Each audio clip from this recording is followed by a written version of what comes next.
నాన్నా ప్లేన్ సరిగ్గా ఎగరడం లేదు. సరిగ్గా మడత పెట్టి ఎగరేస్తే ఎంత దూరమైనా ఎగురుతుందిరా. అలా అయితే నేను కూడా దీంట్లో బాబాయ్ అన్నయ్యలాగా వేరే రాష్ట్రాలకు సిటీలకు దూరంగా ఎగిరిపోవచ్చా? ఇన్నాళ్ళు ఇక్కడ సరైన అవకాశాలు లేక ఉపాధి కోసం మన వాళ్లు వలసెళ్లాల్సి వచ్చేదిరా. కాని ఇప్పుడు కాలం మారింది. దశాబ్దాల కళ, కోట్లాది ఆశలు నేడు ఆకాశాన్ని తాకడానికి సిద్ధమయ్యాయి.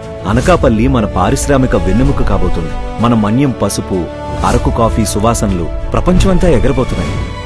అరకు, అరసవల్లి పర్యాటకంతో గ్లోబల్ మ్యాప్ పై సగర్వంగా నిలవబోతుంది. కొన్ని వేల ఉద్యోగాలతో శ్రీకాకుళం ప్రపంచ పటంలో నిలవబోతుంది. ఉత్తరాంధ్ర సుజల స్రవంతితో 63 టీఎంసీల నీళ్లు, 8 లక్షల ఎకరాల పొలాలు పచ్చగా కళకళ్లాడబోతున్నాయి. ఏవియేషన్ హబ్, డేటా సెంటర్లతో విజయనగరంలోనే మన భవిష్యత్తు రూపుదిద్దుకుంటుంది. మన విశాఖలోనే పెద్ద పెద్ద ఐటీ గ్లోబల్ కంపెనీలు వస్తున్నాయి. మన వాళ్లకు మన సొంత ఊర్లోనే ఉద్యోగం రాబోతుంది. అల్లూరి సీతారామరాజు ఎయిర్పోర్ట్ ను ఈ ఆగస్టు 1న మన ప్రధానమంత్రి నరేంద్ర మోదీ గారు ప్రారంభిస్తున్నారు.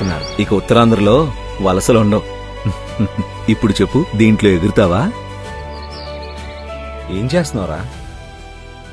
దూరంగా ఉన్న మన వాళ్ళందరినీ వెనక్కి తీసుకురావడానికి పంపిస్తున్నాను నాన్న.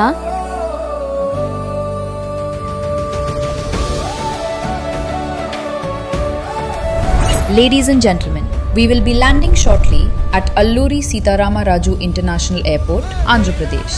కూటమి ప్రభుత్వం అత్యంత ప్రతిష్టాత్మకంగా నిర్మించిన అల్లూరి సీతారామరాజు ఇంటర్నేషనల్ ఎయిర్పోర్ట్ 6.13 లక్షల కోట్ల పెట్టుబడులకు 5.57 లక్షల ఉద్యోగాలకు ఊపిరినిస్తుంది.